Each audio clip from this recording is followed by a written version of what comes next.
Welcome to my basement.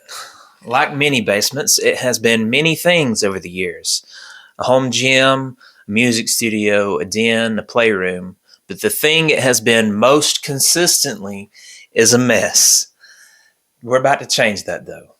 Hi, I'm Skylar, and today we're building a studio. Welcome to Rumbelo Works.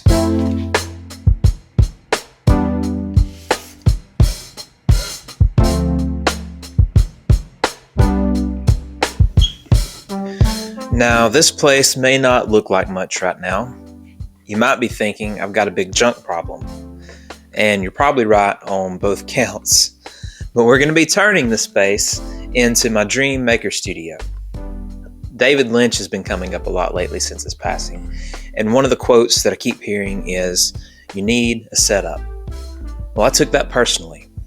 And with that inspiration and a lot of DIY studio inspiration from the likes of Evan Monsma and Dave Fogler, check out their channels if you haven't seen them, I'll link them below.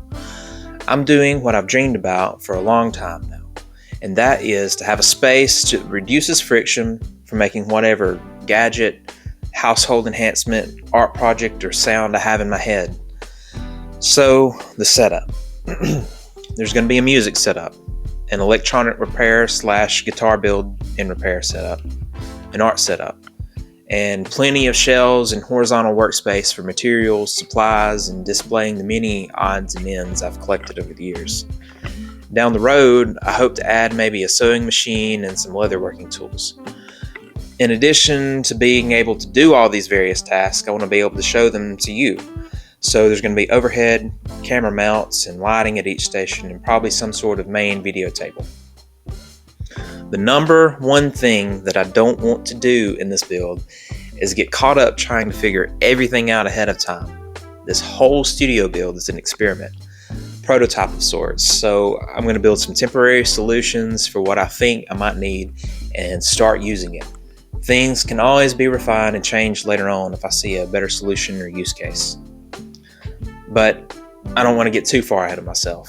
First, as you can see, I need storage. So I'm going to be building the first of hopefully many shelves.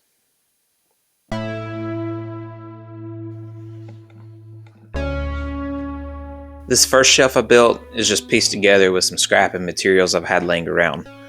The sides are louvered closet doors. They were from my grandparents' house. I got them when we cleaned it out, and they've just been sitting in my shed until I found a use for them.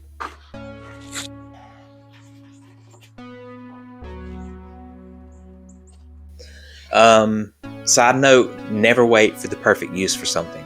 If you have it and it'll work, use it. Waiting for the perfect use for something is just a good way to have something sitting around, taking up space indefinitely.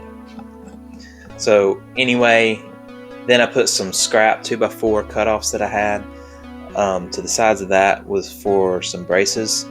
The shelves themselves are pine slabs that were left over from when my sister's hair salon moved locations.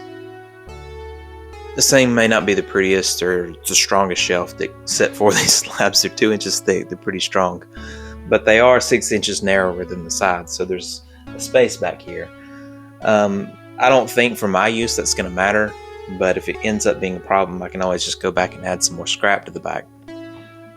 The whole thing had a little bit of racking to it when I first got it together, but I've braced it and screwed it to the studs of the wall, and it's super strong now.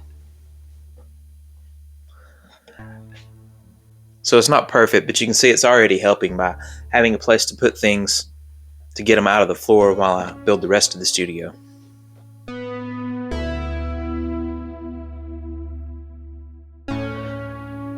These next shelves, well, they were a little more work.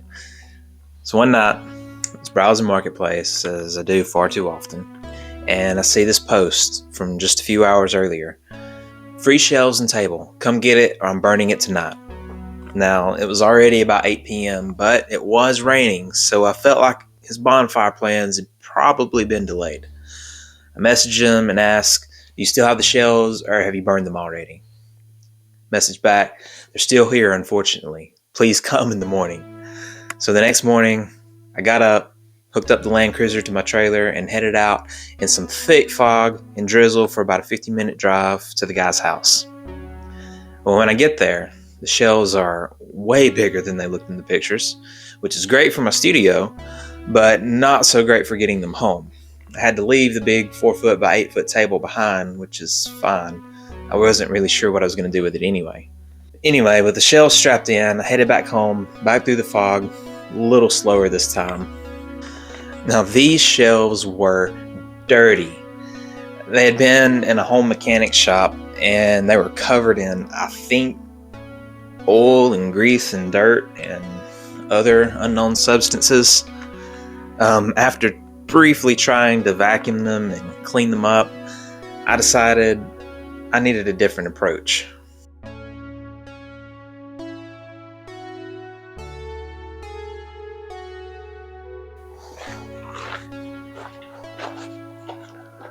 I've decided to change tactics a little bit. I think the only way to get dust and disinfection done at one time and ever feel comfortable touching these shelves without having to immediately disinfect my hands is just going to be a good old fire bath.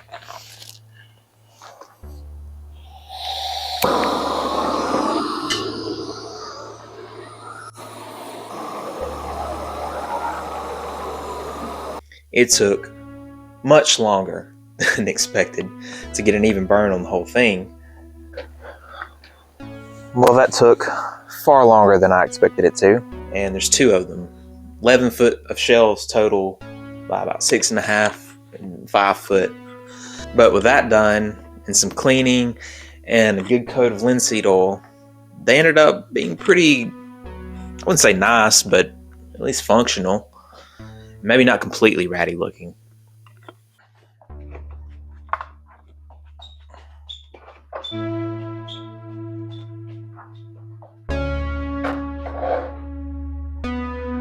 What? I was so off balance. I was so Just barely fit it through this door. Oh no!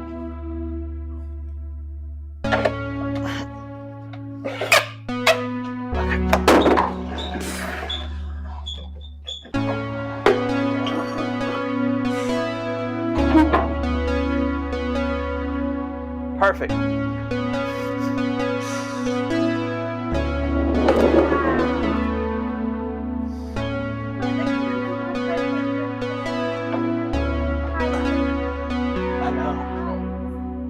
I've wanted a big wall of shelves like this though for a long time. I just think it always looks cool, loaded up with all kinds of cool stuff, and it's super functional to have this much storage. Can't wait to get them loaded up with supplies and materials. There's going to be another wall back there where some of the junk still is. Another one of these, but it was a lot dirtier and a lot bigger than these, so it's going to be a project for another day. And that's not really part of the studio. It's more just for general storage and some of my workshop, woodworking shop storage. While there is still a lot of work to do, I am stoked on how this studio build is turning out so far. The shelves are awesome, super sturdy. I just really love them. And really, I'm just grateful. I'm grateful to have this space and the privilege of getting to set it up like this. I've had a lot of big ideas for a long time about setting up a makerspace and doing more visual art, working in different mediums and fields, but ideas are just that. They're just ideas. So it feels good to start making something real and getting started. And I'm excited to show you the process. Maybe it'll inspire you to just start working on something. Listen, you've probably figured out and gathered that I'm not really spending any money on this. Sure, I've got a lot of tools and that helps, but I've gathered that over a long time. You can find ways to do most things for very cheap or even free. I'm really just throwing this together with a lot of scrap and spit. Anyway, I can't wait to see and show you this finished studio, and hopefully you'll come along for the ride with whatever projects come after. Thank you for watching. Go think less and do more, and I'll see you in the next one.